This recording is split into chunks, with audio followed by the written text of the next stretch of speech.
All right, guys, welcome back to the Any Sooner. It's your boy JP with the JP and Trav Show. Travis, how you doing, man? Man, I'm doing great. I couldn't be more excited to be on here with you guys. I continue to appreciate all. Man, good Lord, 131 viewers in the Where you first coming from? 35 seconds. That's always nice. So I appreciate everybody tuning in and everything. So again, I'm out downtown Tulsa at Welltown Brewing with Country Financial and Titan Title out here. They're sponsoring, so if it gets a little loud, that's why. So I'm going to try and mute in between so everybody can chat a little bit. And obviously, you guys know that I've been boosting it for a while now. We have our good friend Keegan right now. Did I say it right? Renault. Renault. Man, messed it up. I knew it. I asked him. Keegan Renault is joining us on the JP and Trav Show. Everybody, welcome Keegan into the show. Keegan, how you doing, buddy? Good. I'm good. National championship Monday night. Went to bed at like 2 a.m. Got right to work the next day. And nice to get a little reprieve this afternoon and then get back after it tonight. So it's been good, man. It's been – who would have thought the college football is turning into NFL with news literally 24/7, 365. So, man, you telling me. Look, hey, guys, I've told Keegan this off air, but – for a while now, I've been a fan of his and some of the breakdown he does on the Keyhole Pod, and I'll let him kind of speak to that a little bit later. But he's somebody that this is what he does for a living, and so it's really cool to have somebody like yourself on here. I know a lot of the fans are looking forward to having you on here. We had Hayes Fawcett on here last week, and that was really cool just to hear some things from him from the recruiting side. But I think this is obviously going to be more special for Oklahoma fans. Because some of the work you do, and we can actually kind of get into some of the nitty gritty. So it's going to be fun.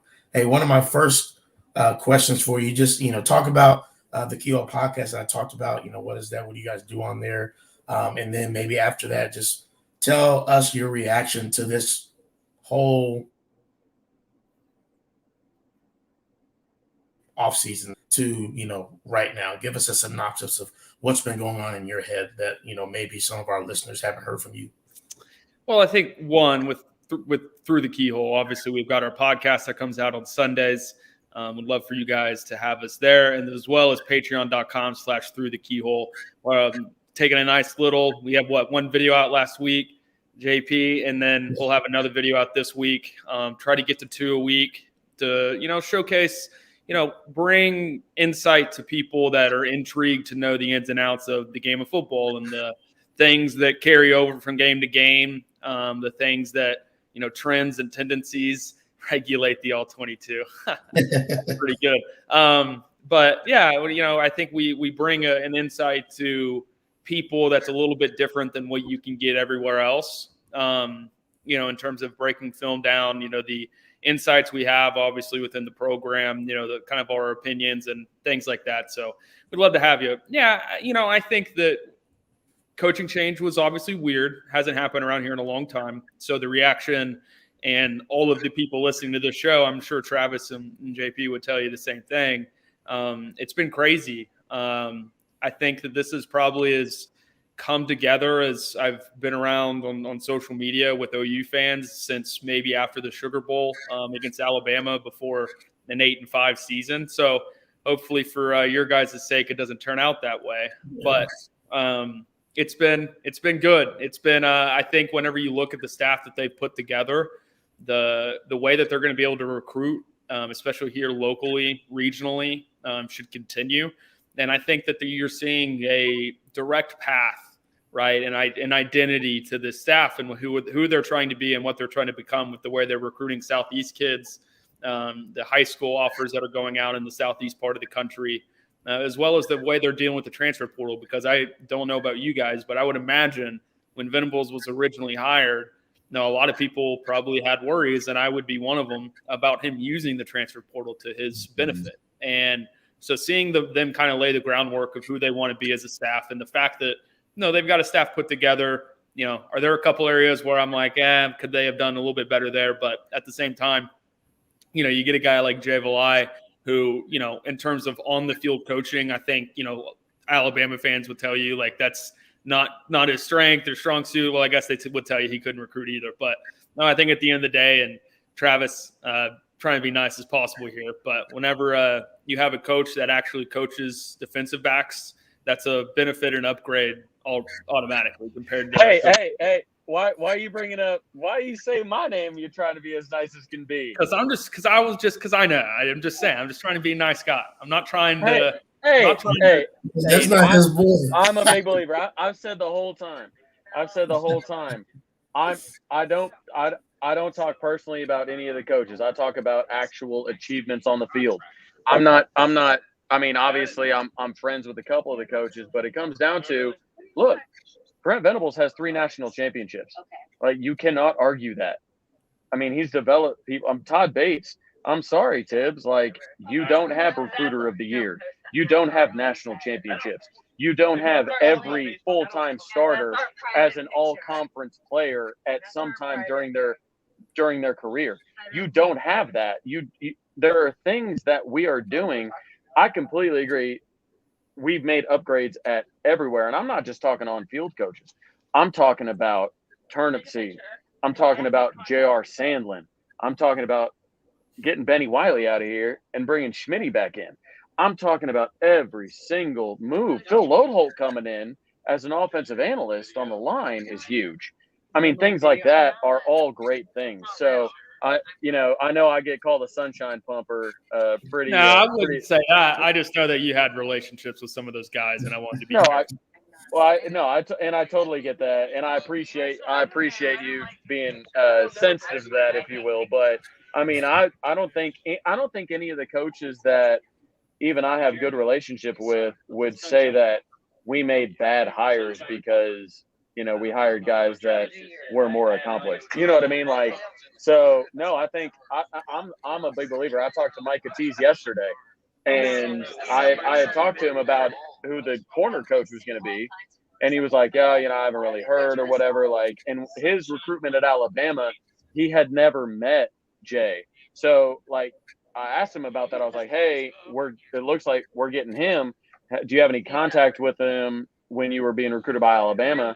And he was like, no, I never actually even met him. He didn't know who I was because at Alabama, you go through so many recruiting staffers before you even get to the coaches. I think people look at that, and I think that's something we should talk about tonight. People forget how many offers Alabama really gives. Alabama gives a ton of offers, especially compared to what Clemson gave, which we can assume that's kind of the Venables mindset going forward of offers being given. I mean, Alabama gives a lot of offers. So they were going through different recruiting staffers before they even met the coaches. So he's like, I never even really talked to Jay, but, you know, whatever. So he messaged me and he was like, dude, you were right. I was like, yeah, I told you, man. He goes, dude, that is top tier. Like, even Micah Tees is like, dude, that's top tier. Like, I'm excited about that. And then not 10 minutes later, he's like, bro, Jay just texted me. Like, so like Jay's getting on the trail. Jay's, you know, being aggressive with that. And I knew I talked to some previous defensive back recruits that weren't all the way invested in Roy Manning as a defensive back coach. I'll just put it that way. They weren't that excited about it. So them getting excited about Jay is very important for us. And like I said, I've had those conversations with these guys and can confirm that at least Micah and those guys, they're excited about it, and they described it as top tier. No, and I would agree. I think whenever you look at the way that they've put this staff together, one, obviously the offensive staff, what it is, you know, wide receiver is going to be obviously a super important position that continues to need to be upgraded, players year after year. You know, and I think, you know, even on that topic, just to go a little away from it for just a second, I mean, we kind of saw it at Alabama this year, right? Where, you know, you go through a phase, and Ohio State will have this too, right? Where they have this great run of wide receivers, right? Of, you know, you have Jamison Williams and Chris Olave and, you know, Garrett Wilson and these guys all together. I mean, Oklahoma's had some good runs as well. Those guys didn't pan out. But at the same time, like, everybody kind of goes through these ebbs and flows. And Cale Gundy, obviously every position that he's been at with Oklahoma, whether it be running back or tight end, inside receivers or wide receivers coach, they've recruited really, really well. And so again, with the way that they've assembled the staff, I think that they're going to hit some of the weak spots of this roster will turn into strengths. And I will give some credit. I don't think this defensive roster is. I think Alex Grinch left the defense in a much better place than when he got it. And I think that there's a lot of people, they're going to see some players on the field. Don't get me wrong, they probably wanted to see him in 2021. But they're going to see some players on the field that improve, that are some of Grinch's guys. I think they did a really good job at everywhere besides linebacker. And with that being Venables' main position that he's going to coach from the head coaching spot, that should obviously get some help because our boy Ted Roof, we'll see. Yeah. Hey, another question for you. I hate to necessarily backtrack, but for me and even a couple people in the chat that don't know too much about your background or maybe your story, Keegan, can you kind of tell us how you got involved with Oklahoma football? Did you grow up in Oklahoma? Did you grow up loving Oklahoma football? What kind of drove that passion, and how did you get to where you are now? Yeah, so I started an account whenever I was 17 years old, doing the, OU fan recruiting stuff where Boomer, all this and that. And then I got to college and I played college. Basically what I'm doing. And he was like, "No, I've graduated past what Travis." and then I went and played college baseball for 2 years. That account continued to grow and grow and grow, and partnered with Palmier Moravian and Stephen Brown with those guys over at Crimson and Cream Machine. Mm-hmm. I got an opportunity at the franchise whenever I was 21, and really took that opportunity, ran with it, covered the basketball team the year Trae Young was there, did a really good job, and then moved over to the Daily for a short period amount of time, had some personal stuff come up, had to leave there, but always stuck with it, been on the franchise for a while. And then I would say in 2018, I really dove into the film aspect of things. I started to get some insight, and get some all 22 tape and really be able to dive into that and learn more about the game. And I moved out to Cashion High School whenever I was a junior in high school, and they needed some practice bodies. I was a baseball guy, but they needed some practice bodies. And I think whenever, I was out there, I spent a lot of time, in the film room, learning the game of football because I just had never played it before. And, that kind of grew my passion to learn about the game. And, now at this point, and I think, what's always so funny is I say this, last year, if you watched an OU game with me, I think people didn't really enjoy it. Because I'd be, they're lined up in this formation. This is what they run out of it. This is the run schemes they run on this down and distance and this and that. So now I got to learn a brand new offense. And, I've only got 3 years of tape to go through it. So yeah, I mean, it's been a passion of mine. And then obviously, have part ownership and run RPM Data, which is going to be a data source company that helps out high schools, sports agencies, and alike in entities like that. So help them out and, be able to help them become more efficient in what they do and help them save money and do all that fun stuff. So, that's kind of my background. And I didn't play football. I wasn't a football guy, but I would have loved to. I just never really got into it. And I was always a big baseball guy. Pitcher? Catcher. Nice. No, man, I feel you. I'm a basketball guy, so a little bit about me. My whole family is from Oklahoma, Ardmore specifically. I don't know if you remember Tyrese Lott from a couple of years ago. He's actually my second cousin. But all my family was down there. I'm the only one that was born up here. My mom and dad just came up here. And so, played at a small level or small college, whatnot. I was a part of the basketball team up there, but I've always been a big Sooners fan. So I can respect the grind of just getting into it and trying to actually understand the game. My mom wouldn't let me play. I played 1 year, and I was decent, but my mom wouldn't let me play because that was when the Concussion movie came out with Will Smith. She freaked out. She's like, "No, you're not. It's not completely. I'm not having you be a vegetable." And I was like, "Okay, mom, chill."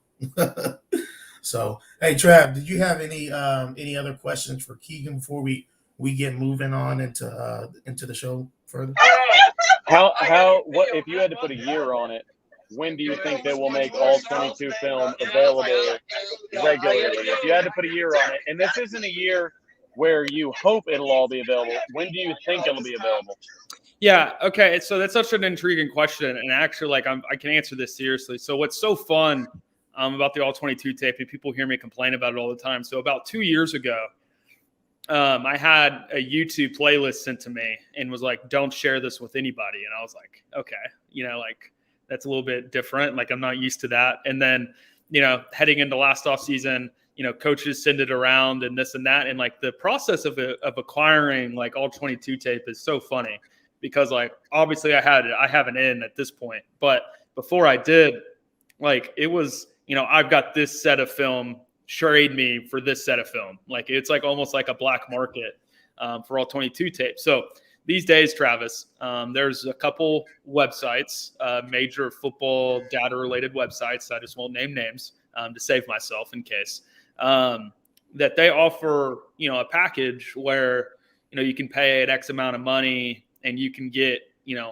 All 22. So how the All 22 is dispensed these days. So the command center, the NFL command center, obviously works directly with the TV partners and TV networks, and they cut all that up. Or, these colleges have kids that run like a live feed for the All 22 tape that gets fed to the command center all completely. And the command center will chop it up and they put it out there, but you've got to be somebody and you got to pay a lot of money to get access to that. So it is kind of, it's weird. It's very kept. It's, I guess put a gate around it. I was trying to think of the word there. Couldn't come off the tip of my tongue, but yeah, it's really weird. It's funny how they keep that away from people and you can't get access to it. And then like at the beginning of this season, which was really funny, all the NFL media who's been so used to every, Monday they wake up and the NFL has it all cut up and put into a folder for all the NFL media to get.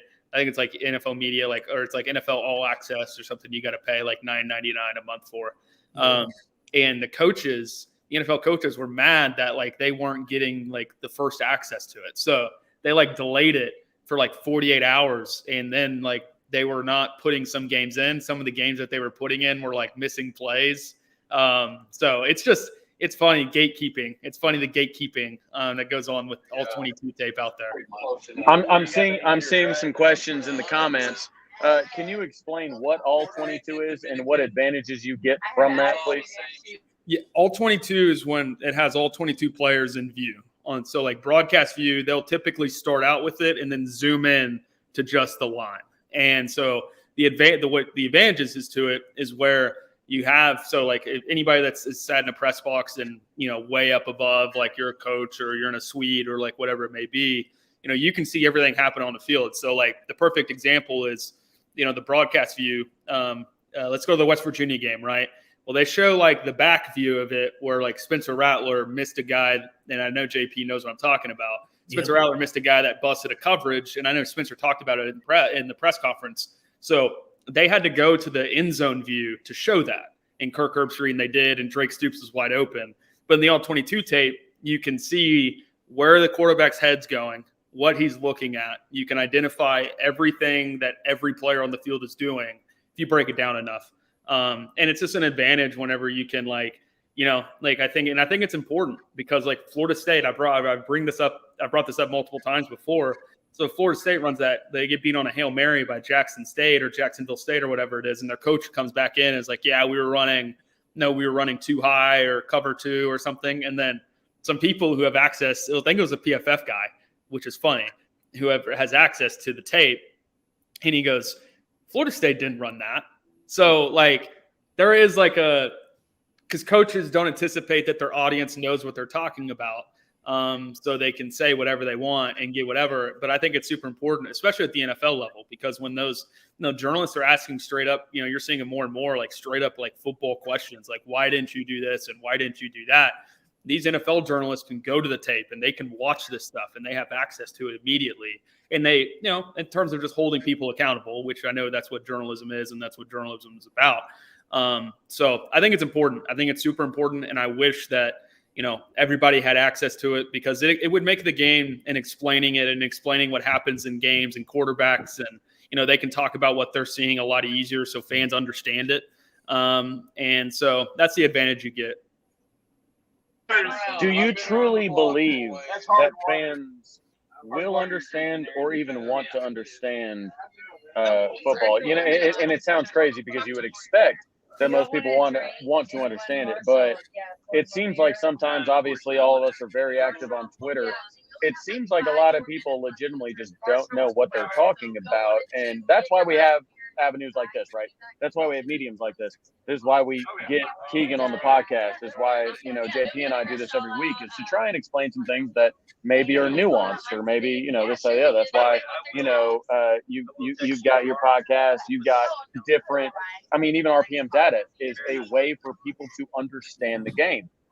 Do you feel like almost ignorance is bliss with a lot of fans, and people feel like, hey, you know what, this is how I've always watched the game, and this is how I'm going to understand the game. I don't care about your analytics or anything like that. Have you witnessed anything like that as you dive into the analytics world?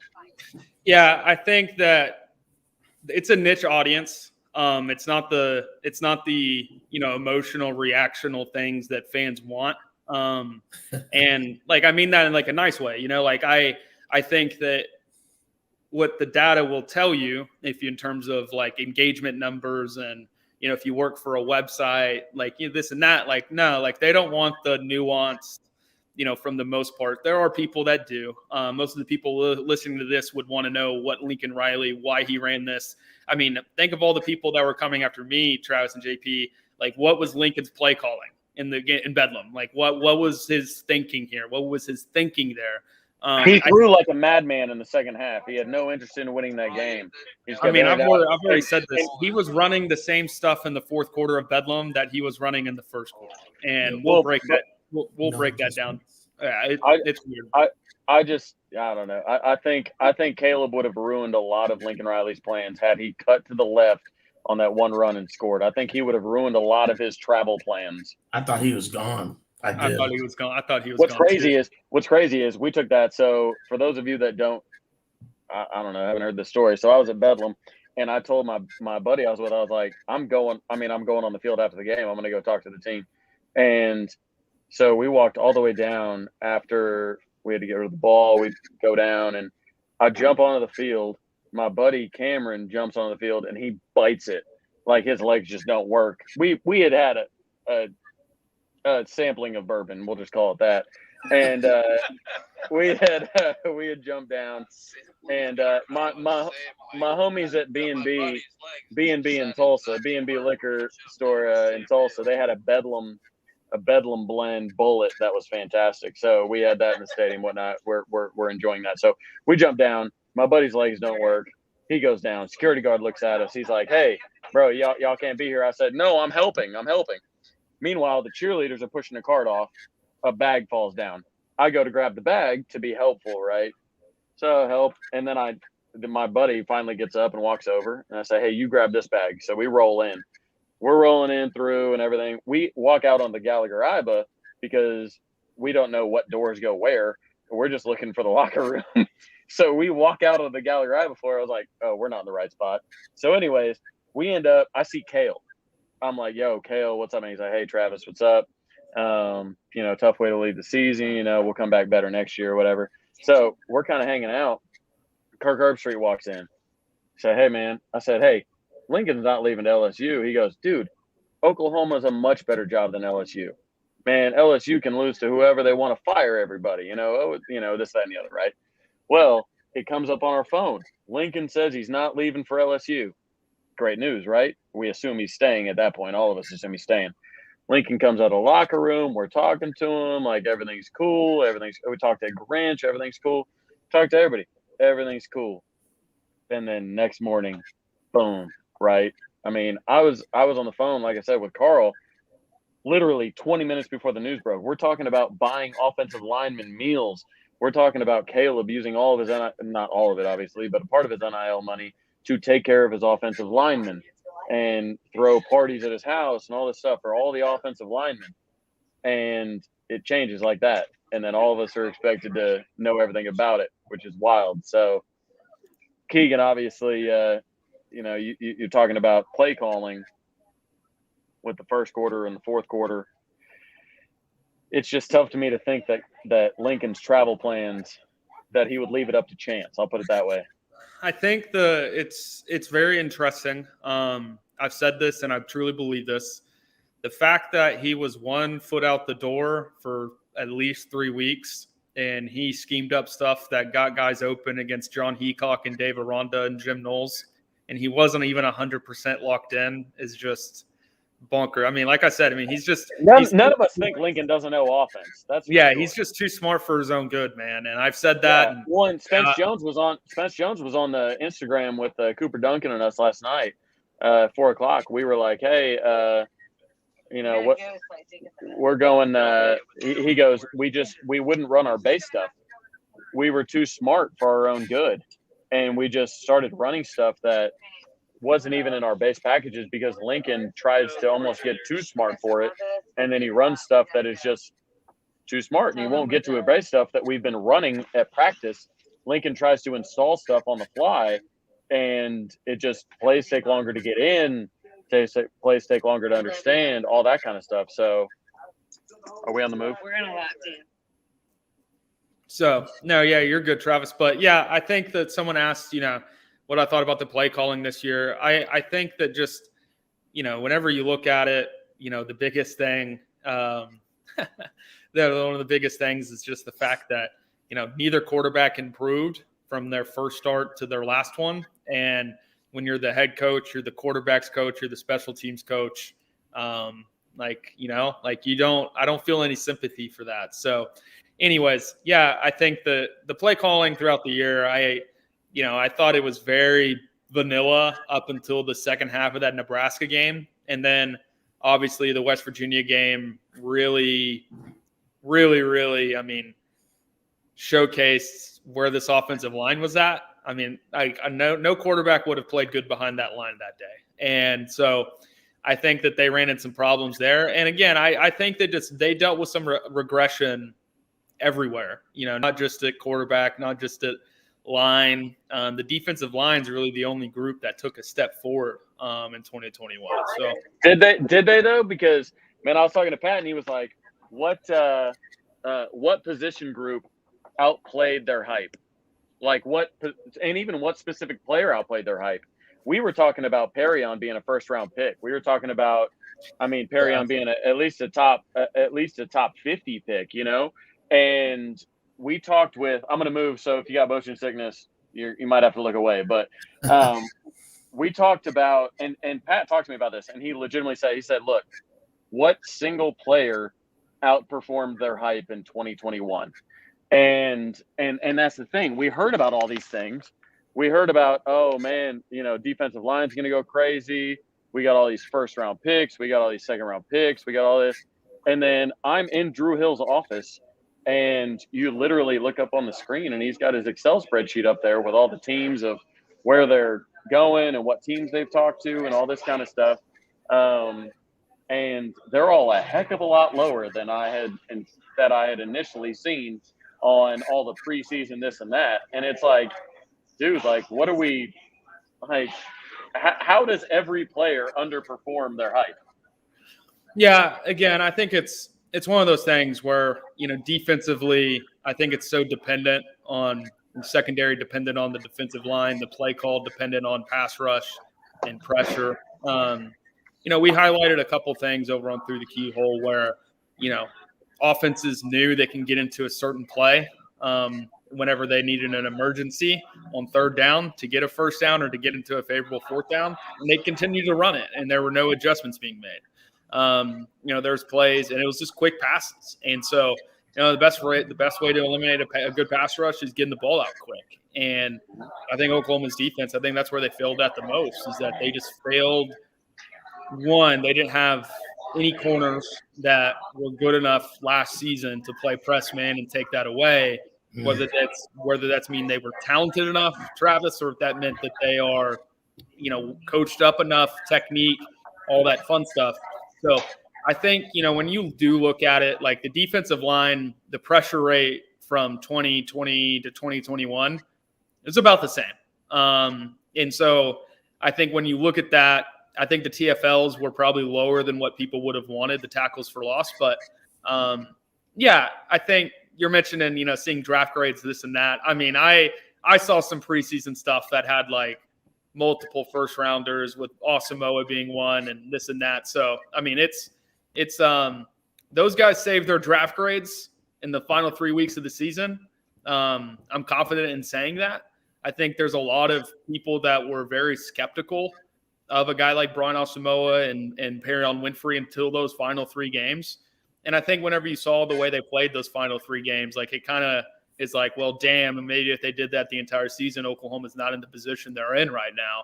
And so I think there's a lot of that. I think that there's a lot of, I think, you look at some guys like across the board, like Austin Stogner had some serious high draft grades heading into the season.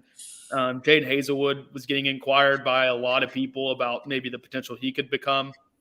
So, I mean, I think that there's a lot of things that were very dependent on outcomes and results, and like the quarterback not improving, the offensive line regressing, that hurt the receivers and the skill guys besides Kennedy. Defensively, I think some of the lack of adjustments from the defensive staff to how teams were attacking them week in and week out. I don't know, JP knows that. So it's one of those things, man, where like I think it's all codependent of each other, and they didn't play complementary football across the board last year. And that's kind of where they're at. That's a fact. No, I mean, that's one of the things that I, watching you break down stuff every week, just seeing, the way you're asking questions, like what is going on here? It was just, whether it was defense or the offense, it just seemed discombobulated. And like you said, the way that Lincoln Riley handled Bedlam and not making adjustments, I think kind of said everything that we needed to know. So, Colin Cowherd can sit on his pedestal and say that we need to get over it, but that's kind of indicative of what happened. That's why we're all mad. Yeah, I've got a quick question for Keegan, because this is kind of a theory I've been running around, and I think there's some credence to it, and I'd like a guy like you to either shut it down or give it get a bit of credence as well. So what I found was, because people have been asking a lot, is Marvin coming back? Is Jaleel coming back? A lot of questions about the wide receivers. A lot of people assume, it's Caleb. If Caleb leaves, then I guess we won't have a single wide receiver this year. If Caleb stays, everybody will come back. And people are really simplifying it to that degree, which obviously is irresponsible. But I think it's interesting to look at a team like, obviously, I'm going to use the most talented room in college football, which is the Ohio State receiver room. That's the most talented room in college football. I don't think there's a lot of debate about that. So their top 3 receivers all had over 75 catches and averaged about 85 catches, the top 3. The 4th highest receptions total on that team was 12. So they went from 75 at number 3 to 12 at number 4. That's a big drop-off, right? But that obviously helps with recruiting. If you are a featured guy here, we will get you the ball, which will get you drafted at the top of the NFL draft. I think we had an issue under Lincoln, especially this past year, because we didn't have a CD in Hollywood. We didn't have a DD. We didn't have a situation where it was an obvious 1-2. Hooks, obviously, Marvin's trainer put out a tweet about, hey, this guy has rotated. He's been a good team player. He's done this, that, and the other. This guy needs to see the field. He's a freshman All-American. He's done this, that, and the other, right? Do you think that there is – because I don't know if you've looked at the numbers recently, but at the end of the year, Jaden Hazelwood led the team in receptions with 38 receptions. 38. If in a Lincoln Riley offense, to say that the top receiver has 38 receptions in an offense where CeeDee Lamb went nuts, Marquise Brown went nuts, Dede went nuts, all these guys went nuts, Biletnikoff, Heisman finalists, first-round picks, and all of a sudden these guys come in and they get less than 40 grabs. And all of a sudden, how do you recruit with that? Do you think that changes with Lebby? Obviously, when you look at Lebby's top receiver last year had 75 catches, 78 catches, right in that range. Do you think there is value in having a top bunch of receivers in recruiting and retention? Because I'm now talking about recruiting as it pertains to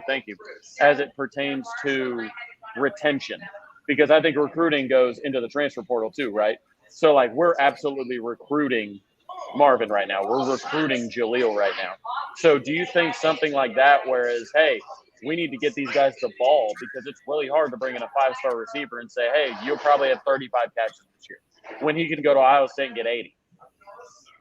I just want your thoughts on that. Yeah, I think the most important thing is, one, it's always context dependent.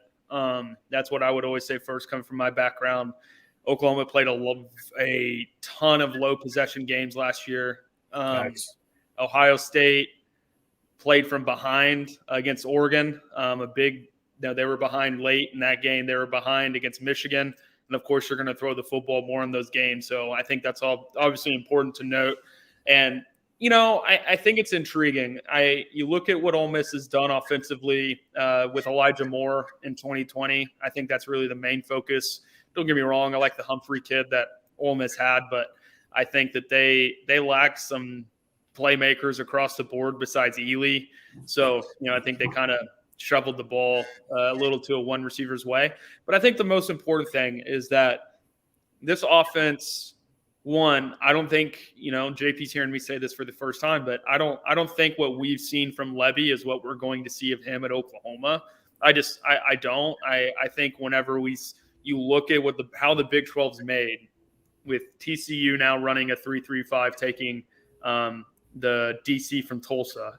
You have Oklahoma State, you have Kansas State, you have Iowa State, you have West Virginia. Well, if Heacock leaves, maybe that changes. But you have 6 programs in the Big 12 that are going to be running a system that is specifically built to bend and not break against these offenses. So what that can entail, one, I think that can mean more short to intermediate game related, pass concepts that get the ball in your playmakers' hands. And I think, when you say that, like, I think of 2019 with Jalen Hurts and CeeDee Lamb, like don't get me wrong, like Jalen's numbers look fantastic, but whenever you're throwing your average distance of target, this is just a random number, but if it, in some games, like some of the completions aren't going further than 10 yards and CeeDee's taking, 6, 7, 8 yard catches, 50, 60, 70 yards. So I think it comes in 2 different phases. One, I think how teams are going to be trying to stop Oklahoma is, one, I think Oklahoma's going to try to run the football more. And 2, I think that they're going to try to get the ball out quick and short passes, allow their receivers to try to get some yak. I think the biggest thing is that not necessarily Lincoln was figured out, guys. Like I wouldn't say that, but I do think that there is an element to it where Lincoln, and when you look at the 2018 game against Iowa State, where they still had some trouble getting the ball up and down the field, but they really took what was given to them. And Kyler managed the game really, really well. I mean, that drive before halftime, they had like 55 seconds or just over a minute, all 3 timeouts left. I mean, they used like 7, 8, 8, 10, 15-yard plays that got him to the end zone. And I think that as Lincoln, I think he got a little impatient. I think he miscalculated how good his team was. And when you do that and you're trying to throw as much stuff at the wall as possible and to see if it sticks, and one, if it does, you need to stick with it, one. And then 2, like that might not be the best recipe for success. So I think whenever you look at, Ohio State and the way they're recruiting receivers, it's very dependent on their offense. It's very dependent on the quarterback. I think that they had a problem running the ball at times this year, which gave Ryan Day the benefit of throwing the football more. So Oklahoma won't have a problem recruiting receivers, and it won't be from a stats perspective. Travis, as you know, Cale Gundy's coaching receivers, so they're going to recruit that position just fine. Yeah, I think they'll recruit the position fine. There's no doubt about that. Obviously, Travion Henderson still had a great year at Ohio State. Travion Henderson, number one running back, still ends up at Ohio State, despite what Ryan Day wants to do on offense. So if he's attracting wide receivers with his offense, it must be nice to also attract the top running back in the country. But That's Ohio State. I know. I got two questions for you. Specific to that, one's decently easy, I suppose. The other one's a little more nuanced. But the first question is: do you think that the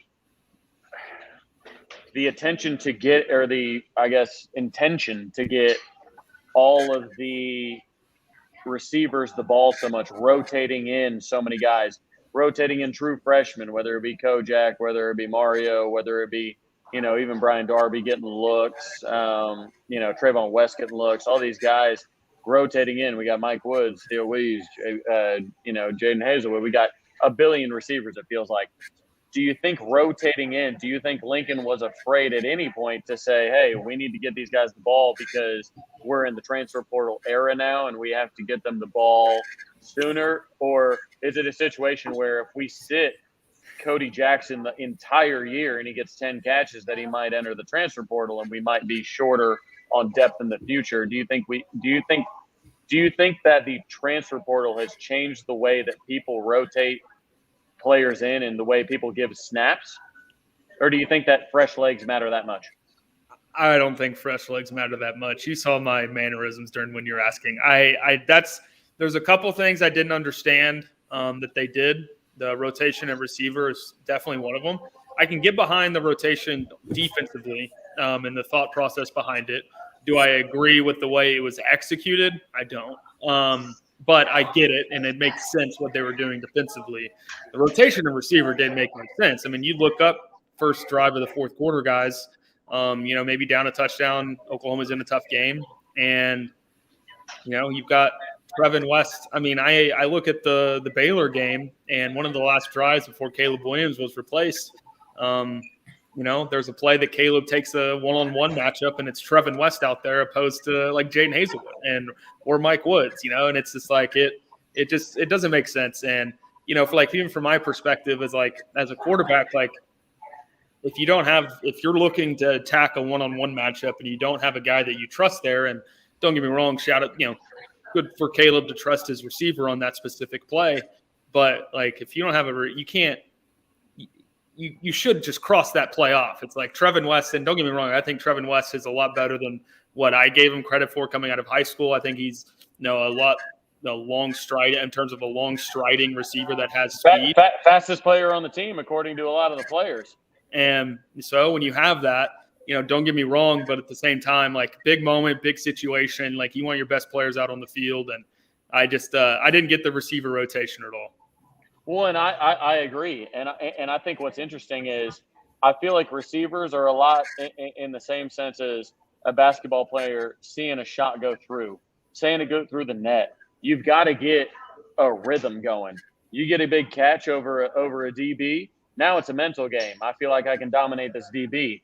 I'm going to go hard. He's way more likely to bite on a double move now because I just beat him, on a curl or something like that. I think you can develop those kind of mind games within a game if a wide receiver is able to develop them. But if you're taking them out often, you can't really get them within that groove. You can't get them within that rhythm.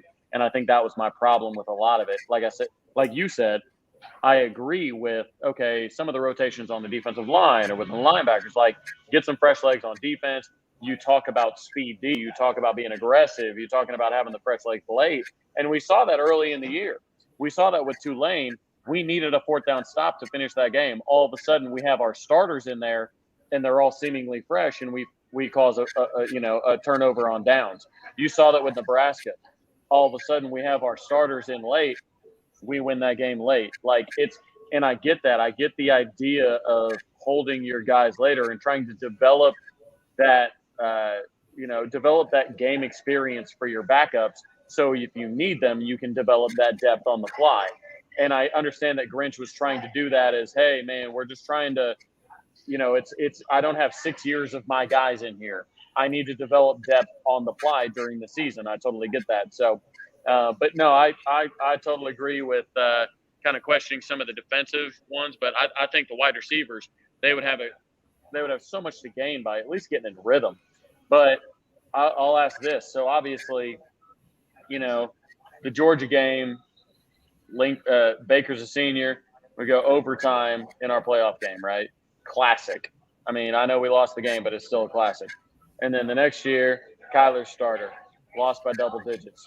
The next year, Jalen's the starter. We get blown out by LSU. Next year, Spencer's the starter. We win the Big 12 championship, but don't make the playoff. Next year, Spencer, then Caleb's the starter. We don't even make the Big 12 championship. So it is from a results standpoint, we went down every single year. So what do you think was the main, if you had to point to maybe two things that were the main proponent of an absolutely deteriorating football program from an end of season results standpoint? Give me your 2 points that you think contributed to that. Well, one, I do want to come out and say first, it was a lot of people were really easy to make excuses for the 2017 through 19 defenses because those were Mike Stoops guys, right? And that, and so you got to be careful of that. But at the same time, I will say, I think the most important thing is that I think whenever you misevaluate in some places along the offense, specifically along the offensive line, like you've got to recognize that you can't be stubborn. You've got to make adjustments. You've got to have some self-accountability. And I think that is the biggest thing that they just lacked. And so when you have a program that is so private, where nobody can ask questions because they don't know what's really going on and no one can hold you accountable, if you're not holding yourself accountable behind the scenes, which of course a lot of that flood out on the social media after the fact.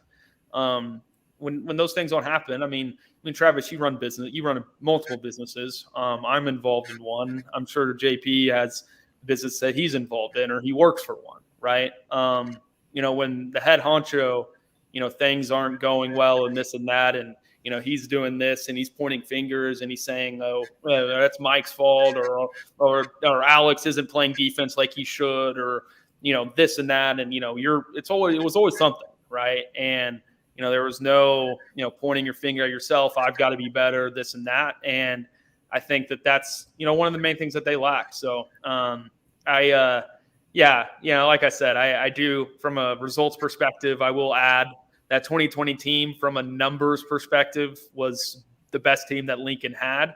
The problem with that is that they didn't go from there. They got worse from there. And so when you look at that and you say, well, the offense regressed 4 straight seasons. This was the worst offense that Lincoln Riley had during his time at Oklahoma. This is the second worst defense that he had. Everything went in the wrong direction. Obviously, there's some cracks in the foundation of what you built. You've got to recognize that, and you've got to adjust. I mean, I think it was really easy, Travis, to get down what Dave Aranda's done, and what he did after the first or second game. OC, your offense is terrible. All right, I fire the guy. I'm just going to bring in somebody new immediately. And I think that coaches that can look at their programs and see cracks or see dead weight or see this or see that.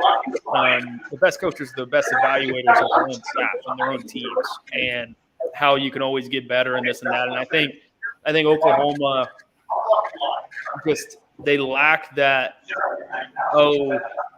It's everybody else.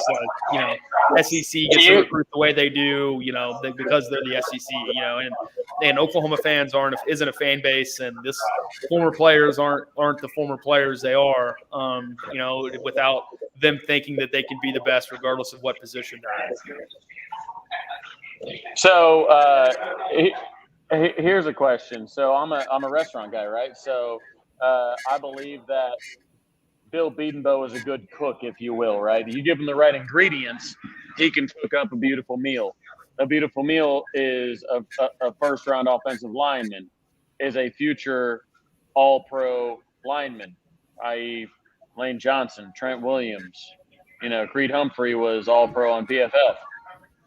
Do you think that it is more likely that Bill Bedenbaugh forgot how to cook, or that Benny Wiley gave him bad ingredients? Yeah, I don't think it's one of those things that a lot of people are quick to throw every single thing that happened with the program on Benny Wiley. And don't get me wrong, I don't from what I understand, there are things they definitely did that are a little bit different, that didn't, add up to, a football program. But at the same time, I mean, they did miss a lot. You go down the list of guys from, I think I went from the 2017 through the 2019 classes, 3 of them panned out to be legit NFL players. And so when that happens, I mean, it's not just all on the strength and conditioning staff, but at the same time, I agree. I think that there's an area here, Travis, where Oklahoma can certainly, get a little bit meaner along the offensive line, from a physicality perspective. But at the same time too, you don't miss that many times for just to be, somebody else's fault. But I'm a big believer, right, in the idea of this guy built this up. I think he has a chance. He deserves the right to build it up again. And, I don't, you go to, look at Gary Patterson. TCU's defense was 111th in SP plus defense of 130 teams. Gary Patterson defense. So guess what? He's going to go down to Texas. Who knows what happens down there? And I think everybody will give him the benefit of the doubt, just like I think a lot of people gave Pete Kwiatkowski the benefit of the doubt this year that, he's not as bad as what Texas defense ended up being from a Pete Kwiatkowski guy before the season. But do you think that this is similar to an Alex Grinch situation as Pac-12 defense? It seems like we're saying, okay, Alex Grinch had success in the Pac-12. He came into the Big 12. It didn't equate to what we needed it to be. And then, PK comes to the Big 12. All of a sudden, his defense doesn't seem to work out like it did at Washington. And then you've got from the other side, Dave Aranda's defense seems to work fine immediately. So was it a situation as maybe we overrated Pac-12 defenses against Pac-12 offenses, as opposed to, hey, we maybe should have got these SEC and Clemson type defenses in the first place, because hiring defensive coordinators from the Pac-12 doesn't really seem to be a solution. Yeah, I would say, one, Alex Grinch had a mess he had to clean up. I don't know if he got I don't know if he got enough time to truly have a great feel for that. I like the direction they were going. The guys they had committed, having Gabe Dindy involved with you certainly would have helped you a lot. But I would say with the Texas thing, I think they missed, a key part of the hiring process, the defensive coordinator being involved in the hiring process of his own assistants that know his language and know his terminology, this and that. And don't get me wrong, Bo Davis obviously has a big recruiting background, their defensive line coach down there, but he also got fired for reasons, and not just recruiting. I mean, they certainly, that defensive line, as JP knows, with some of the breakdowns I did of the Texas defensive line heading into the year, regressed. I mean, Alfred Collins was a hit and miss. Keandre Coburn's the only guy down there that really improved. And so, you got Luke Brockermeyer playing linebacker, who's a former walk-on. You got guys in the secondary that weren't any good down there that have been playing for a while. So, I think a lot of people, they hear me. I'm always really patient in making sure, we have enough information, enough information to make those kinds of decisions. But I do think it's interesting, Travis. I don't think you're off base by any means. I will say, I think Dave Aranda jumped into a situation defensively that Phil Snow left with Ron Roberts. That was very, very good. 9 of the 11 starters they had this year were recruited by Matt Rule. So, I think it's again, every situation's different. You got to evaluate every situation, by itself. But at the same time, again, I don't think you're off base by any means. I just think I don't know if we have enough time yet to kind of make those decisions. And we're going to find out again. I mean, Tim DeRuyter had under Wilcox at Cal had a ton of success. He goes up to Oregon. They're not nearly as good defensively as what every people expected them to. And now he's in Lubbock. So we'll certainly find out, the more Pac-12 defenses, are coming into the league. We'll see. But again, I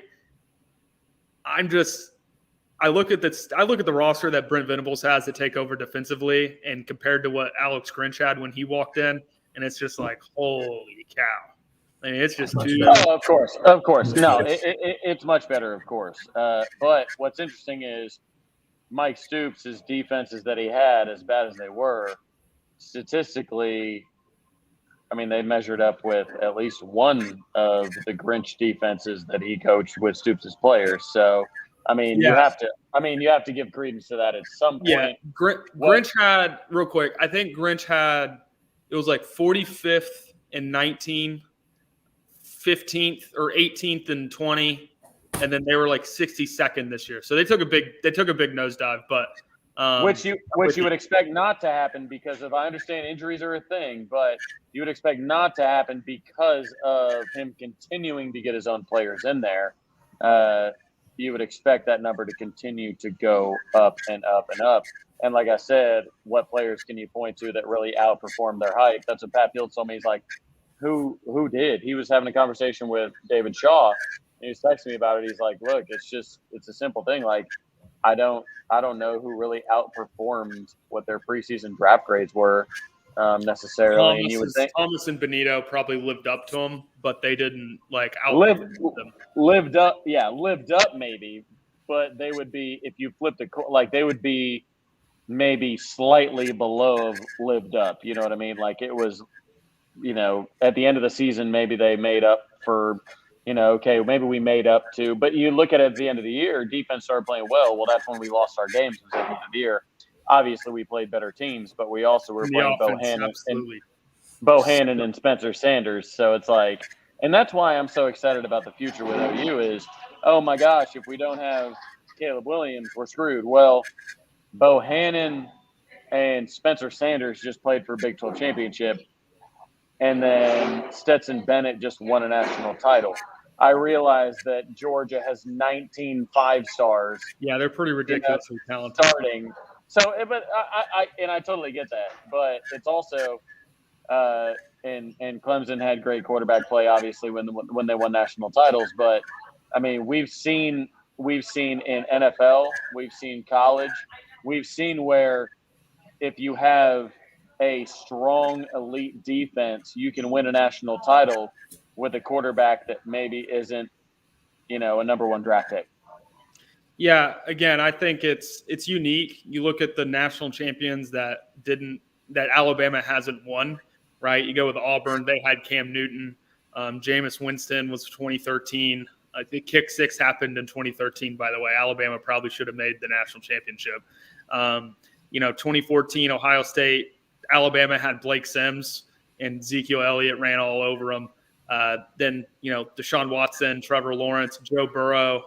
So, don't get me wrong, it can happen. It has to happen in three facets, Travis. You've got to recruit at the level Alabama and Georgia do. Oklahoma's about 4 years away from that. That can't happen. They're about 4 years away from there. And, or two, you have an NFL quarterback. So it's going to be like we saw with Baker, right? Because we had a terrible defense, but with that Baker team, it had 10 NFL players on the offense out of 11, I think.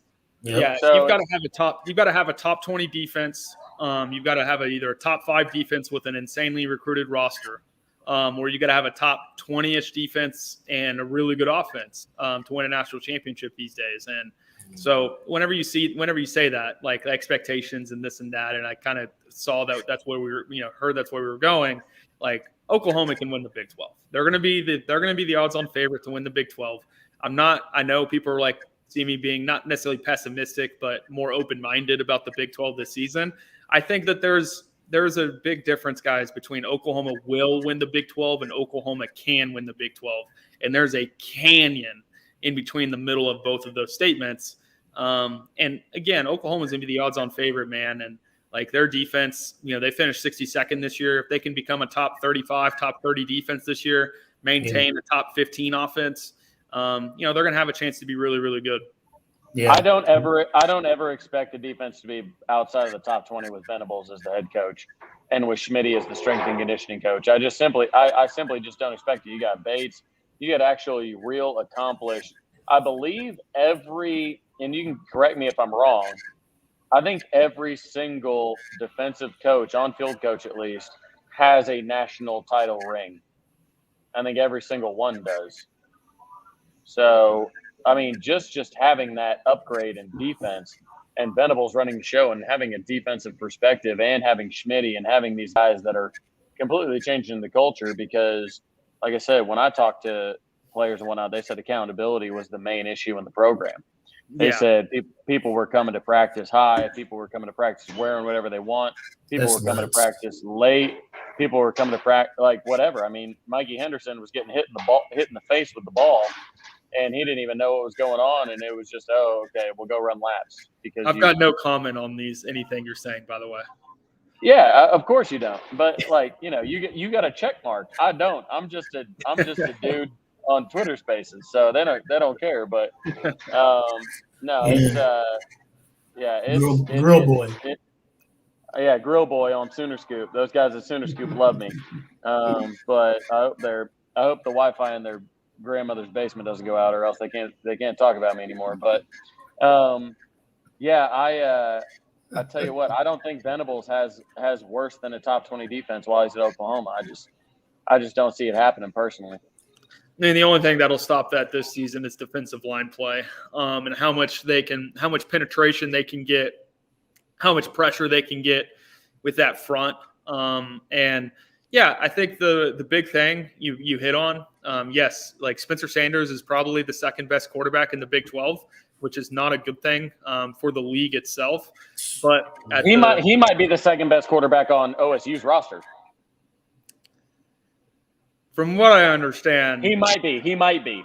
From what I understand, there is not a lot of Shane Illingworth fans in Stillwater from that coaching staff. So we'll see if he sticks around with the Rangel kid coming in.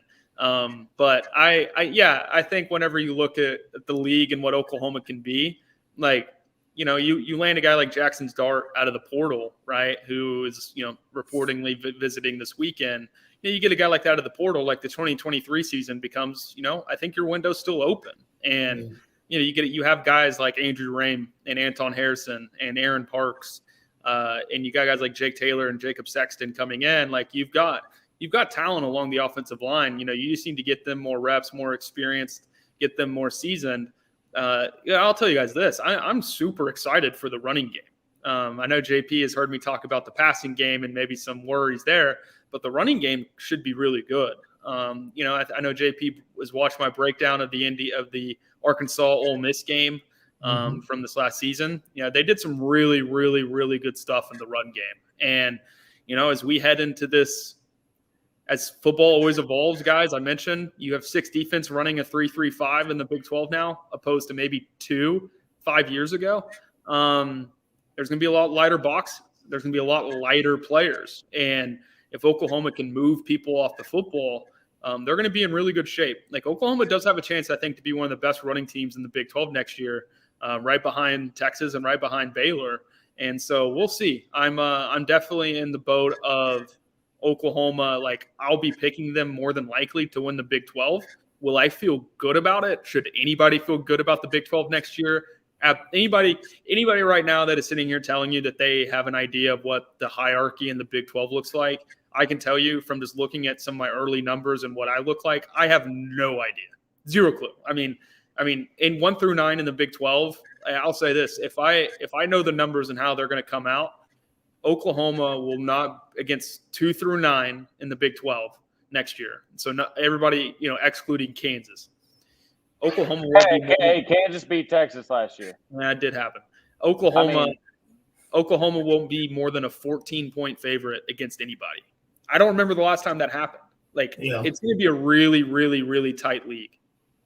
Do you think that that can maybe be swayed by this next signing day and maybe what the rosters look like come springtime, do you think that you would potentially change that if we get anybody? Obviously, at this point, I don't think anybody thinks we're getting Caleb back, but I'm just saying, like, I mean, could players would have got sway? that. Yeah, I'm with you. I hear what you're saying. I think whenever you look at the portal, it's such an inexact science right now. You have some Yeah. programs out there like Michigan State who obviously had a ton of success, and that's what everybody's pointing to is like, oh, well, they can do it at Michigan State. You can do it anywhere.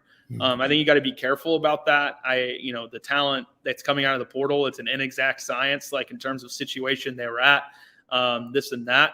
I do think, you get guys, and I think it's super important. The Big 12 at the end of the year, any league at the end of the year is all about attrition and how much attrition your team and your program can handle. And you get guys like McCade Matauer, right? Like, don't get me wrong. I know a lot of people, and I saw it in the chat and some of the comments, like expect Matauer, the transfer from Cal, to start this season. But I think the thing a lot of people, miss by that is like if he's starting, then someone hasn't developed or someone's transferred or this and that. Maybe he's flat out better. Maybe I'm just completely off base and wrong on that. But I think what Oklahoma is doing a really good job of is that they have players that you can trust and you can rely upon. But behind them, you have guys with a ton of experience that have played a lot of football. And you can put a guy like Robert Conjol in who's played a ton of snaps in a Bedlam game, and he won't be fazed by that atmosphere. And so I think Oklahoma's put themselves in a good spot where, you look at Baylor. If Baylor has an injury along the offensive line, they could be in trouble. Oklahoma State, one of their offensive linemen get hurt, they're always in trouble. Texas, they can't stay healthy. Everybody else has these problems. And I think Oklahoma's put themselves in a good spot where come November, that if they have injuries, they've had injury problems, that they have players behind those guys that have a ton of experience and can play, and you can feel comfortable about them starting and winning you games.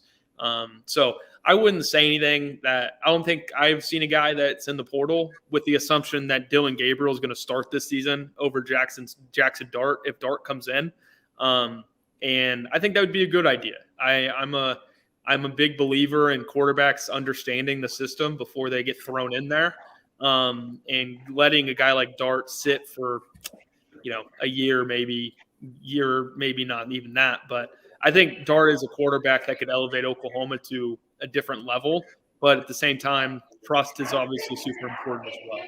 Yeah. I think so. I talked a little bit with Sam Mays about the Cal transfer, and he said, what I'd really like to see is Rame move to like right guard and have the transfer move to center. He said, look, if you play at Cal and you start 3 years in a row, basically, he said the center's got to be, the smart guy running the show and whatnot. And we're not saying that,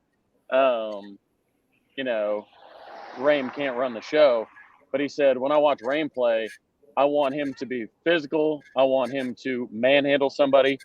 Sam Mays said, when I actually played offensive line, obviously at OSU, he said, I couldn't wait to play guard because I could go out and manhandle somebody. I could go and get physical with somebody, and I could pull, and I could get to the second level and put a linebacker on his ass. You don't really get those opportunities from the center position as much as you get from the guard position. So, Keegan, what are your thoughts on that as far as maybe moving somebody that has had a little more offensive line experience, has, made an all-conference team, at Cal, smart guy, everything.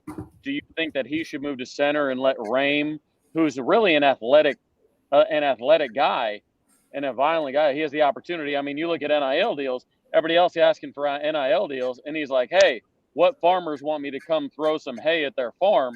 Like, do you want him throwing guys on the defensive line a little more, or do you want him at center? Give me your thoughts on that. Yeah, I think it's all dependent on fit, right? If you don't like what you have at left guard, say, Robert Conjol, Aaron Parks, whatever it may be, guys, like, I don't think that's a bad idea at all. It's going to be interesting. I think they've got some shuffling and they got to figure out where guys fit along the offensive line. But I do think it's extremely important to have a center that is athletic enough, if you're going to run some wide, you're going to run some outside zone, you're going to run some wide zone. You need a center that's athletic enough that can, once after the ball snap, that he can get out and take care of defensive tackles that are lined up over the guard and stuff like that. So it's a little above my pay grade in terms of offensive line play. I'll admit that. But I would say that, again, they've got some interesting combinations they can throw out there. And you have a guy you got a group in the middle with, Matower and the transfer from Cal, McCade Matower. You've got Chris Murray. You got Andrew Rame. You have Robert Condrell. And you have Aaron Parks, potentially, who's been at tackle. You've got 5 guys that I think Oklahoma can mess around with, figure out what the best combination is, and roll with it. What I don't want to see is a change of lineup, 3 or 4 times in a season. I don't buy that. I don't think it's good. I think continuity is super important along the offensive line for stuff like that. Just expecting guys to be able to step in and play alongside each other and know how they move and know how they operate. It's really, really hard. So whoever it is, Travis, I hope they figure that out. By the season, by fall camp starts, they kind of know their top 6, top 7, and roll with it. I think Rame, he's such an interesting player because you can tell he wants to be good so bad. And maybe he wanted to be good so bad, so quick, and it may have hurt him at times. Plays with a high motor, but sometimes you get excited, and I think he kind of let that get to him. I'll say this, Chris Murray's tape from UCLA, guys. I mean, that guy was going to get picked. He had some top 100, top 150 pick kind of grades coming out of UCLA. And we just haven't seen that yet. And maybe a guy like you say, Schmitty comes back, right? And getting a guy like Schmitty back around that can work with Bedenbaugh. I don't think Bedenbaugh forgot how to coach offensive linemen. I don't. And so when all that's said and done, I think this offensive line, you look at Baylor and you look at Kansas State. Obviously, I think those two schools, a lot of people are saying is going to have the best, offensive lines in the Big 12. I mean, Oklahoma's, I think, offensive line has the highest ceiling of that group. They just got a long way to go to get there. I will say that I'm in 1% on my computer right now, so I will have to pop off here soon. We're at an hour and 12 minutes, so we're a little longer, and I feel like sorry, JP, I've kind of been sucking the air out of the room a lot of the time. I apologize.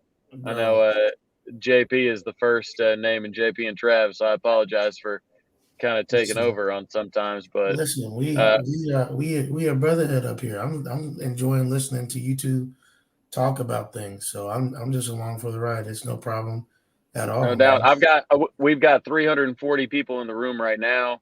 I think it's safe. I've got 1% left, so I'm going to go ahead and leave studio, and I'm going to let y'all roll, and then I'm actually going to just hop on my phone and just tune into the live stream. So you may see me in the comments or something like that, but I'm going to watch you guys. Keep kicking it. Keep talking OU football, and you'll find me in the comments, man. Yes, sir. Hey, we're going to go. Guys, we're probably going to go about 10 more minutes. I'd really like to get some of your guys' questions in as we normally do, just for Keegan to answer. Obviously, I want Keegan to be able to get out of here, get to bed. Get the questions in. I'm going to pop off. So get the questions in. I'll see you guys in the comments. Thank you, Keegan. Thank you, JP, as always. All right, brother. I'll catch up with you guys in the comments. And no, sorry, Steven, no Twitter space tonight. We'll be doing tomorrow night. I'm looking to have some good guests. Maybe we can talk Keegan into actually hopping into a Twitter space finally. Just maybe. I'll catch up with y'all. Just maybe. All right. So like I said, this is about 10 more minutes. We're going to just answer some questions, Keegan, what we do at the end, every 10 minutes at the end of the show. We just have people in the chat ask questions. You can see the chat, right? Yeah. Okay, good. Hey, y'all go ahead and throw questions in the chat. Keegan, whatever you see that you want to answer, go ahead and, just answer it. If you can read the question out loud, I'll put it up here if you decide which one you want to answer. But yeah, 10 more minutes because Keegan got to get to bed. I got to get to bed. I got to get to work in the morning early. I think just because some questions get involved here, some of the things that we talked about tonight, I think someone said Keegan's not having anything with Travis. It's like, no, Yeah, it's just a process I have. I think that it's worked out really well. About 3-4 years straight now. I've adjusted to it, and when I mean process, like taking the data we have, watching the tape, understanding who's leaving, what positions are important, what we're finding value in the sport. I think JP, you heard me talk about it some this year. Like I really looked, broadly at allowed pressure rate from offensive lines, pressure rate that defensive lines had, in quarterback play. Like if you fit those three things and you returned a lot of guys, I think you've got an advantage heading into a season. So, all right, let's see some of these. Will Sawchuk get some playing time from Jimmy Satterfield? Absolutely. I think he will. Anyone heard of anything about the LB from Alabama projected to Texas? We'll see. I think Texas gets one of the two. And it sounds like they're going to get Mathis, and they should get him. But we'll see what happens with Drew Sanders. Wasn't that an empty crystal ball from just one random dude? Oh, I have no idea. I haven't seen it. I thought I saw. I didn't think it was anything serious, but who knows? What team will be scoring the most on OU's defense this year? That's a good question.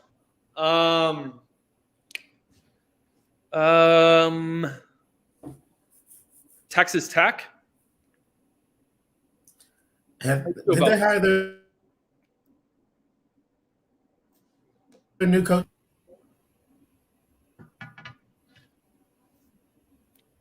I think we were pausing it out. Yeah, I think that they hired Zach Kitley from Western Kentucky that coached Bailey Zapp this year. So that's the last game of the year for OU as well. So maybe not. Again, I have my feel on the Big 12. I got 0. I felt pretty good last year. I've got 0 this year. My guy Chris Parrish, he asked, "What Keegan? First time, long time here. I'll take this off the air. Who would you rather have, DG, Dart, or Saracen?" I don't know who that last name is. I'd take Dart. Saracen. Yeah, I don't know. Chris will have to explain that. You're not talking about Friday Night Lights. I think that may be it. That may be it. But I'll take Dart. Can you explain what an analyst does? Seeing a lot of them being hired, are they mainly focusing on the small details? So, in an analyst role, they'll do, some weeks they'll do, advanced scout for the opponent coming up. Some days they'll, break down practice film and be able to distribute it to the position coach, whoever they're working with. They do a lot of behind the scenes work for like film study, scout, stuff like that, to take those hours off of the position coaches of having to do it.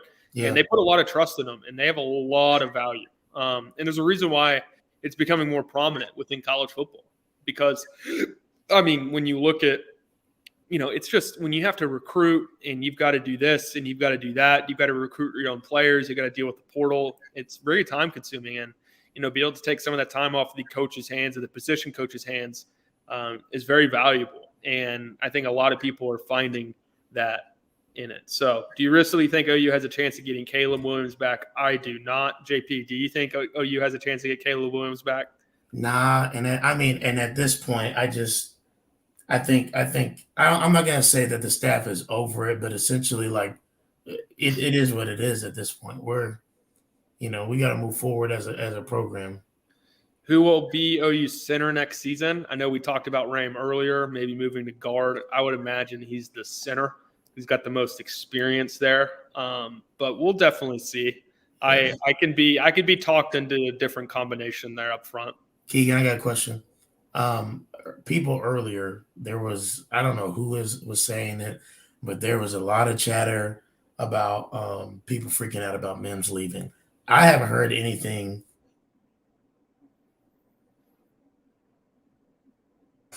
And Trav, if you're in the comments, you can say if you've seen or heard anything. But from my vantage point, I felt like he would have entered the portal already at this point. Classes start the 18th, correct? Yes.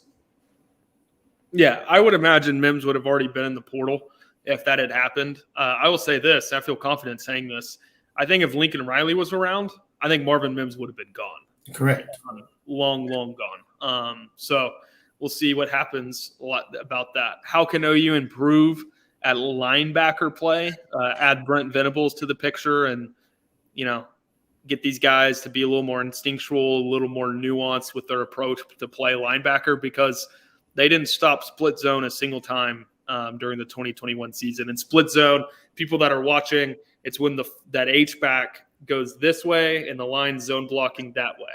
And it's really confusing on a linebacker because you've got two spots, you've got two gaps you've got to account for, and you've got to make a decision and hope that your safety is helping you with the run, because if you miss a tackle, it can go a long, long way. What is Oklahoma's strongest position group in the 22? That's a tough one. I will say wide receiver. What about you? I'd probably say the same thing. I think they technically return the most in depth and talent. Maybe a secondary group that you could technically look at is the running back room, but I mean, there's still a lot of unproven people in that room. But talent-wise, I guess. Are there any offensive line targets in the portal worth getting? Probably. Do I know who they are? No, because they're coming from like Bryant University or something, some unnamed school, or some guy that has some buzz that I'm unaware of right now. But based off what I know, I do not. With all the stuff being said about right now about Lincoln and the other coaches, if they were still here and OU finished, yes, it would. I know this fan base really, really well. Yes, they would be all over Lincoln's ass if the season they just won the Big 12 and got smoked in the playoff. 100% would happen. Let's get to some of these. Can you see a way that Beanbo produces another Joe Moore Award squad? I do. In Jeff Lebby's offense, I talked about this earlier.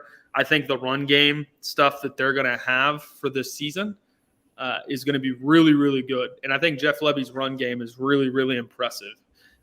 Really innovative. They do a good job matchup related in scheming it up against the fronts that they're going to play against. And I think that gives them an added advantage to that. What defensive position group will have the most development? I'll say linebacker. That group will improve a lot this season. Most of the guys already on campus are being overlooked. How do you feel about that? I do too, to a certain extent. I think that OU's offering a bunch of defensive tackles, and I don't understand it necessarily when I look at the scholarship chart. You've got guys like Isaiah Coe, and you've got guys like Josh Ellison still around. Yeah. I understand offering guys that have, multiple years of eligibility, but a guy like Jeffrey Johnson from Tulane, who's a good player that we've highlighted on Through the Keyhole before, he's a senior. I'm not sure. Jalen Redmond's around, Isaiah Coe's around, Jordan Kelly, Corey Roberson, Josh Ellison, Kelvin Gilliam. I mean, I just named 6 off right there. So I'm not sure about all the, guys that are being. Yeah, I definitely believe guys are being overlooked. Do you think that it has to potentially do, not even necessarily with talent, but obviously in the scheme that they were in before with Brent's defensive tackles, they're much maybe lighter than Venables may want, and obviously. Can a defensive tackle gain weight decently, easily? Yeah, but is it always going to be the right weight? Is it going to be harder for them to put on, 15, 20, 25 pounds that they may want them to put on as opposed to that's the place my mind goes. That's the only thing I can think of.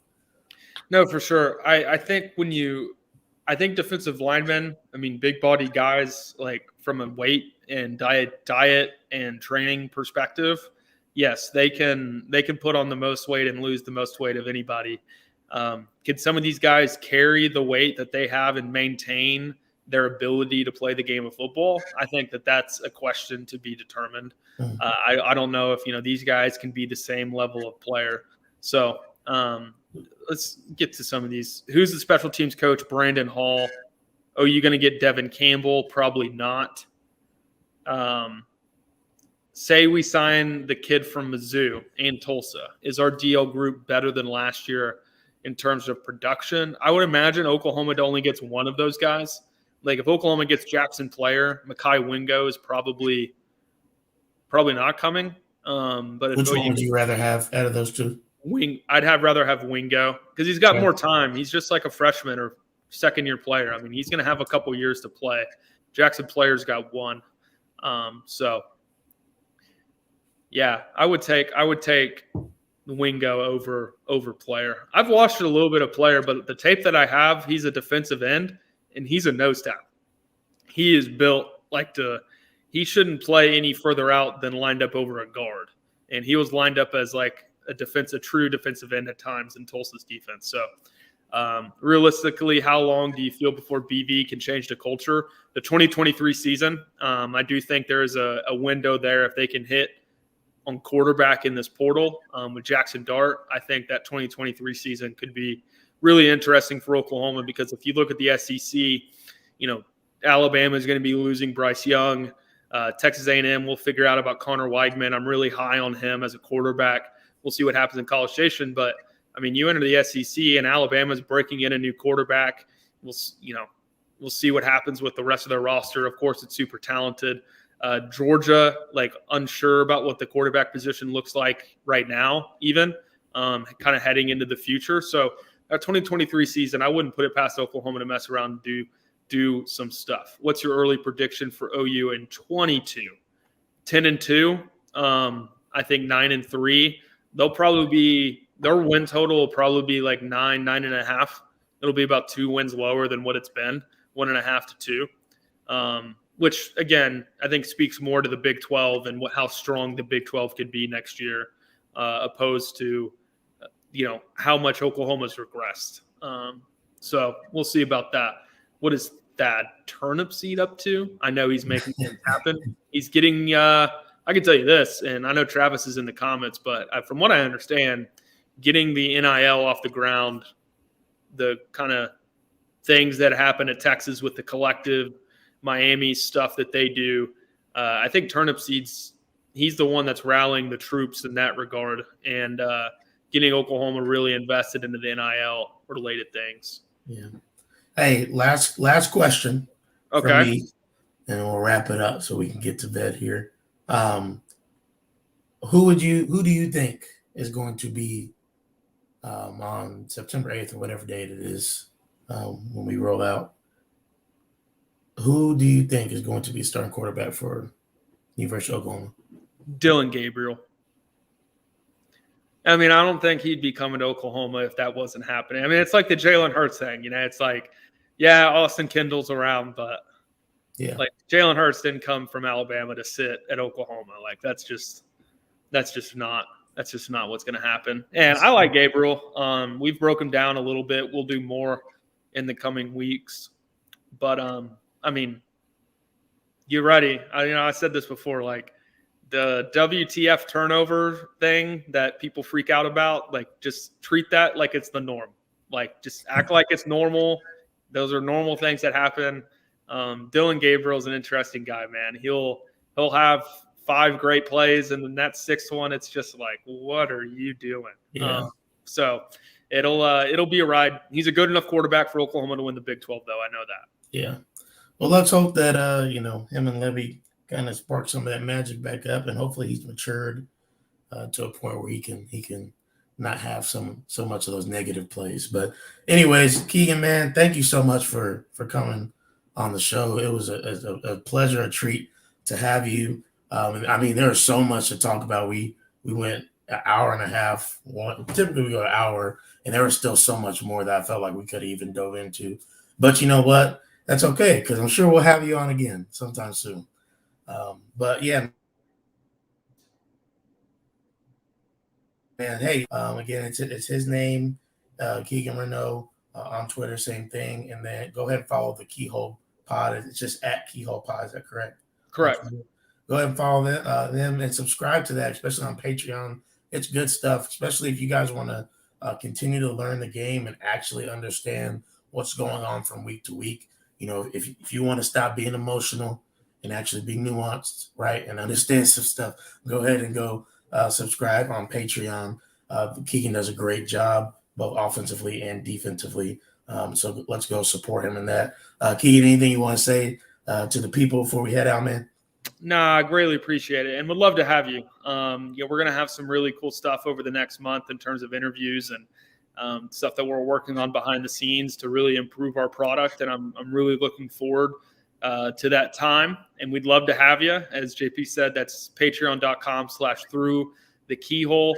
And we'd love to have you. We're going to have getting my feet back underneath me tomorrow morning, taking the morning off.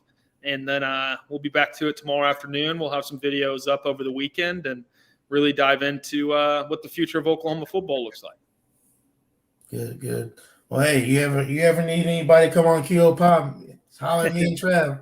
We can reciprocate. But no, man, for sure, we'll definitely have you back on if you want to. It's been fun. No, I appreciate it, man. I know you can see I'm exhausted, but I greatly appreciate it. I love it. I enjoy following both of you guys. You guys are so passionate, and you guys love what you do, and you guys have a great thing going, and I hope it keeps going. For sure, brother. Well, hey, I'm gonna get to bed too. I gotta be up at 7:30 a.m. do with these kids. I'm an athletic director. That's what I do. So I gotta do all this stuff. But we'll head out here. Appreciate you guys. Again, go ahead and follow him on Twitter. Follow Keyhole on Twitter as well. We'll see you next week. Boomer.